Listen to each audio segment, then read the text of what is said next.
مسجدونه چې دي جمعتونه د رب العالمین کورونه دي او چې څوک د چا سره مینه کوي نو بیا هغه د کور سره مینه کوي.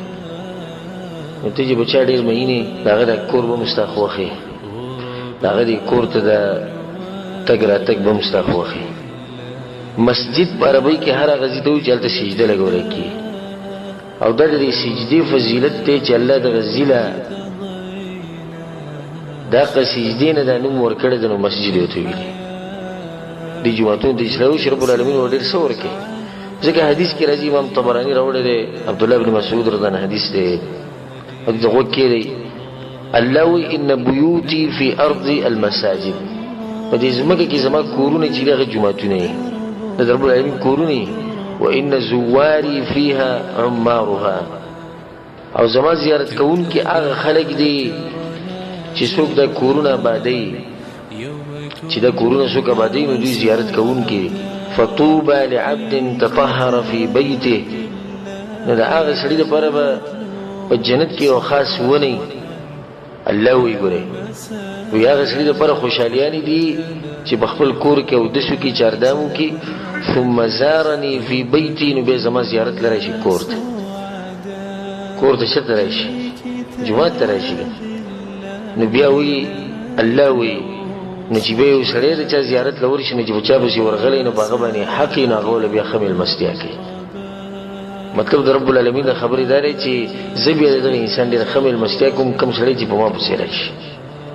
ابو سعید خدري رضی الله عنه حدیث دی، کله چې تاسو یو سړی وینئ چې د جوماتونو ته ډېر ځي راځي او د جوماتونو سره تعلق یې جوماتونو سره رابطه یې، فاشهدوا له بالایمان، نو د لپاره د ایمان ګواهي ورکوي چې دا مؤمن دی، ځکه چې د مؤمن تعلق د جومات سره یې.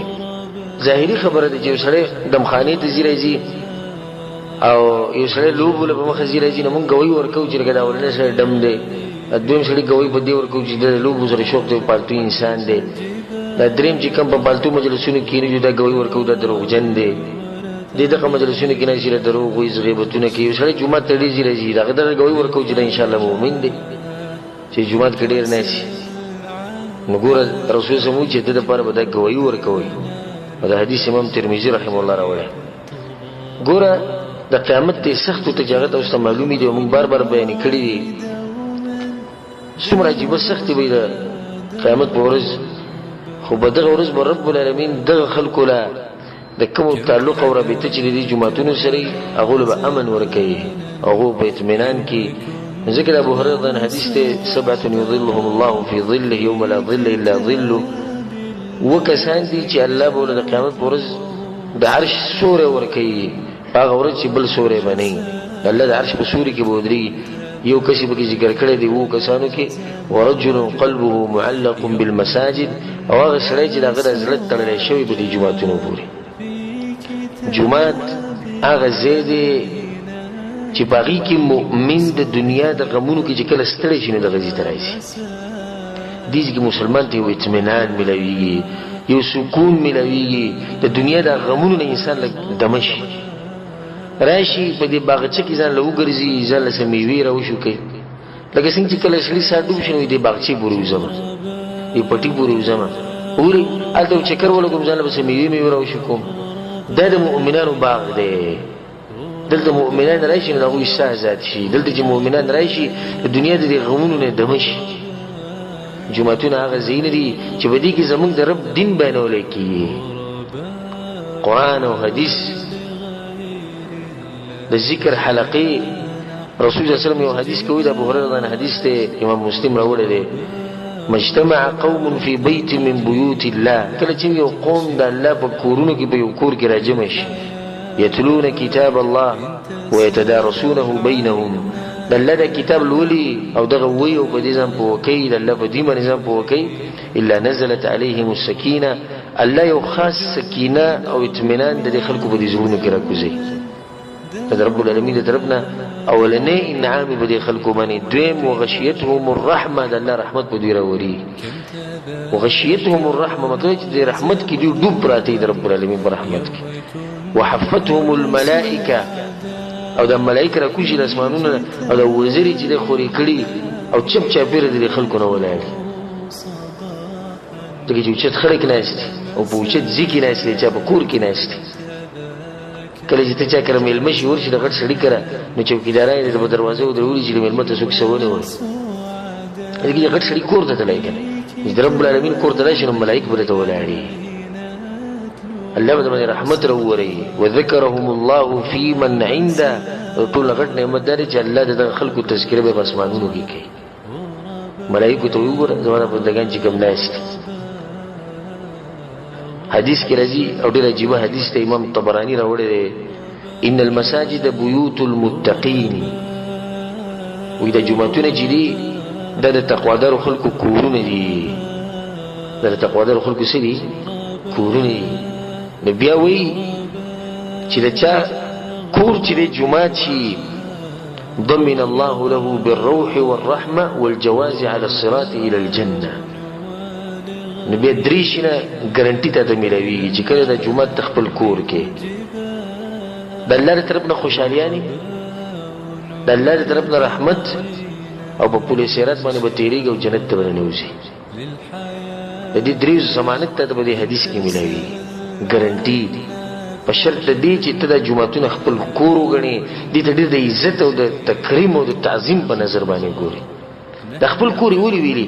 ځکه چې انسان د خپل کور ډېر تعظیم کوي، ډېر په دغه نظر ورته ګوري. عثمان بن عفان رضی الله عنه حدیث دی، بخاري مسلم کې، من بنى مسجدا بنى الله له مثله في الجنه، څوک چې د الله دپاره کور جوړ کړي الله به له دغه شان کور په جنت کې جوړوي. په یو حدیث کې راځي د جابر رضی الله عنه حدیث دی، من بنى مسجدا لله كمفحص قطا، چا چې په جومات کې د الله دپاره دومره کار وکړو لکه په څومره ځای کې چې یو مرغۍ اګۍ اچي، اګۍ په څومره ځای وړوکی ځای، او اصغر یا د دې نه هم لږ، د اګۍ د ریزي نه هم لږ، بنى الله له بیتا فی الجنه، الله به په دې لږ ځای باندې جنت کې کور جوړوي.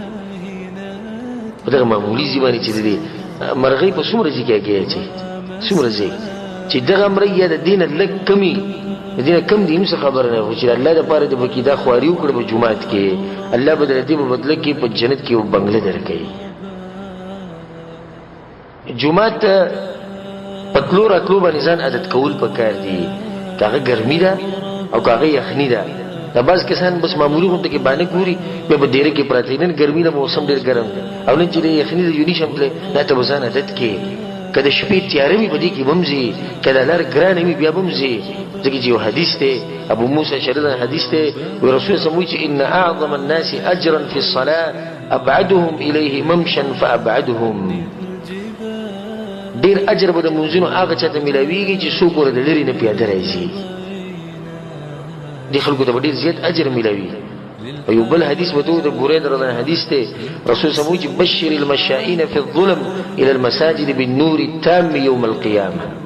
کوم خلک چې په تیرو کې جمعتونو ته راځي، په تورو تیرو کې رواني، سحر منزله په تورو تیرو کې رواني، ماسوته منزله، وی الله به دوی له پوره کامله رڼا د قیامت په ورځ ورکوي چې به ورځ به سخته ډېره زیاته وي. دا کسان کوم چې جمعتونو ته راځي. بل حدیث وره ابی بن کعب رضی الله عنه وایي چې یو سړی و، هغه د رسول صلی الله علیه وسلم د جومات ته منزله راته، او د ټولو نه لرې دا سړی اوسېدو، د رسول صلی الله علیه وسلم د جومات نه په دې ټولو کسانو کې دی به د لرې نه راته.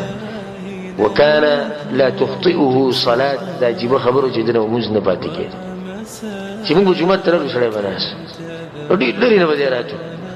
نو هغه ته چا وویل چې ګوره ته دې چې کار وکړه ځان له یو خر واله، یو خر ځان له واله نه، کله ګرمي او کله یخني، نه ته به هغې سورېږي نظر به رارسي، کله د ګرمۍ خرابوي کله د یخنۍ خرابوي.